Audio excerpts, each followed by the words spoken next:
100,000 loaves of bread vanished from the city's stores in the first 3 months of the siege, and the empty shelves threatened to starve 200,000 civilians. In the cramped alley behind a battered brick bakery, a wooden cart loaded with fresh bread waits under a tattered blue tarp. What happens when a man risks his life to slip those loaves into the hands of enemies? Hamza Mehmedović was not a soldier nor a politician. He was a baker whose hands had kneaded dough since he was a boy in the Ottoman-style market of Baščaršija. By 1992, his modest shop on the corner of Marshal Tito Street was the only source of warm bread for thousands of neighbors, both Bosniak and Serb, who lined up each morning as shells rattled the city's hills. The bakery's cracked brick walls bore the marks of past sieges, but its oven still glowed, producing the scent of fresh bread that could cut through the acrid smell of smoke. When the siege tightened in April 1992, the municipal food depots were requisitioned for the army, and the supply of flour dwindled to a trickle. Prices skyrocketed, and the city's residents began hoarding whatever crumbs they could find. Hamza watched as children cried for a piece of stale cornbread, and as elderly women collapsed from hunger. He could have closed his shop and survived, but the memory of his own mother's thin hands feeding him in the war-torn 1970s drove him to a different choice. One night, under the cover of a mortar barrage, Hamza slipped a sack of loaves into a battered cart and pushed it through the narrow, smoke-filled lane to a Serb family on Kovačića Street. The mother, Anja Petrović, a thin-bodied woman in her late 70s with silver hair tied in a bun and a faded blue shawl, opened the door with trembling hands. She stared at the steaming bread, tears welling in her eyes, and whispered, "You have saved my grandson." Hamza nodded, slipped another loaf into her basket, and retreated before the next shell exploded. Word spread quickly.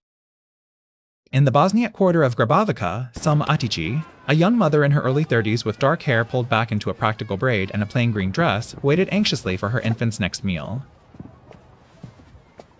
When a neighbor informed her that the baker was delivering bread to the other side, she risked everything to join the secret exchange. She would stand at the corner of the market, clutching a worn-out basket, and hand over a sack of flour she had bartered for, allowing Hamza to fill it with fresh bread. Their eyes met across the alley, a brief but unspoken pact forming between two strangers bound by hunger. These clandestine deliveries became a lifeline. Over the next 4 years, Hamza's cart logged more than 30,000 loaves, each one a silent promise that survival could cross ethnic lines. He timed his runs with the lulls between artillery fire, using the cover of night and the chaos of shelling to mask his movements.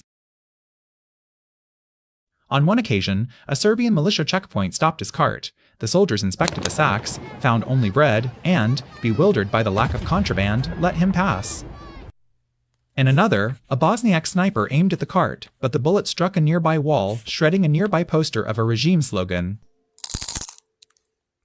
Hamza ducked, heart pounding, and kept moving, knowing that each step could be his last. The deliveries were not without cost. In the winter of 1994, a mortar struck the bakery's rear wall, sending shrapnel into Hamza's left arm. He survived, but the injury forced him to bake with his right hand, slowing his output. Yet the community rallied, neighbors brought flour, repaired the oven, and kept the cart rolling.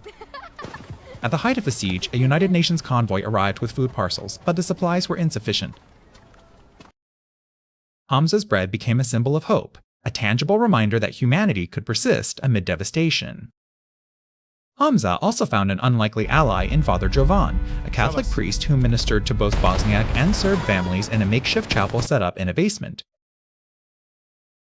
Father Jovan helped coordinate safe passages through checkpoints, using his neutral status to negotiate brief ceasefires that allowed Hamza to slip bread across lines.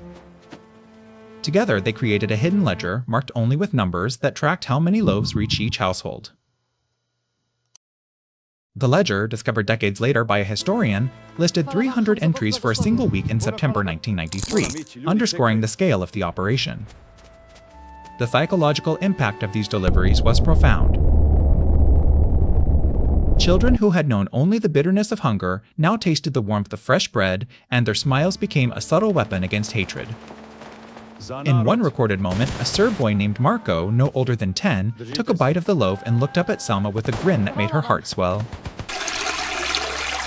That simple act of shared nourishment reminded both families that they were not merely enemies, but humans who could break bread together.